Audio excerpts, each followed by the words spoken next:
দিছি। ও, তা আপনাদের ঘর নাকি আগুন দিছিল, এখন থাকতে তো কষ্ট হচ্ছে।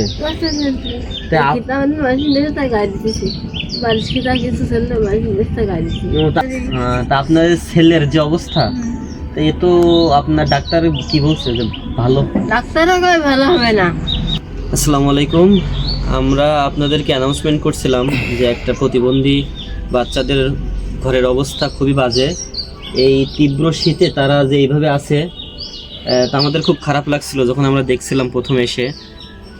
তো আমরা আপনাদের কাছে অ্যানাউন্সমেন্ট করছিলাম একটা ঘর ব্যবস্থা করা যায় কিনা। এই সে হচ্ছে মা, আর ওনার পাশে ওনার ছেলে। তো অনেক শীত লাগতেছে, তো জন্য কম্বল মুড়ি দিয়ে আছে।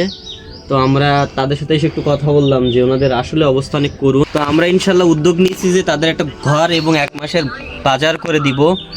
তো আপনারা যারা ভিডিওটা দেখতেছেন, এই যে আন্টির আমার পাশে আছে ইনি, আর এনার প্রতিবন্ধী বাচ্চা এই হচ্ছে এই বাচ্চা এই।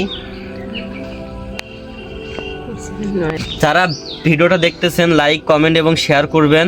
আপনাদের একটা লাইক এবং শেয়ারের বিনিময়ে আমরা এই ঘরটা করতে পারবো ইনশাল্লাহ। কারণ যদি প্রচার না হয় তাহলে কিন্তু প্রসার হয় না। আমরা চাই অনেক বেশি মানুষ দেখুক, আমাদের যে প্রচেষ্টা সেটা যেন কবুল হয়। আর যদি কেউ পার্সোনালি সহযোগিতা করতে চান তাহলে আমাদেরকে জানাবেন। এই যে আমরা এই আন্টির পাশে আসছি, আমরা চাই যে তার ঘরটা হোক, কারণ তার ঘরে খুবই খারাপ অবস্থা, খুবই বিচ্ছিরি অবস্থা। তো আপনারা যদি সহযোগিতা করেন বা আপনারা যদি লাইক কমেন্ট শেয়ার করেন, অবশ্যই ইনশাল্লাহ এই ঘরটা আমরা করতে পারবো। যদি আপনারা না চান তাহলে আমরা কখনোই ঘরটা করতে পারবো না। তো যারা দেখতেছেন অবশ্যই লাইক কমেন্ট এবং শেয়ার করবেন, যাতে ইনার ঘরটা হয়, ইনার যে চোখের পানি সেটা যেন বৃথা না যায়। আসসালামু আলাইকুম।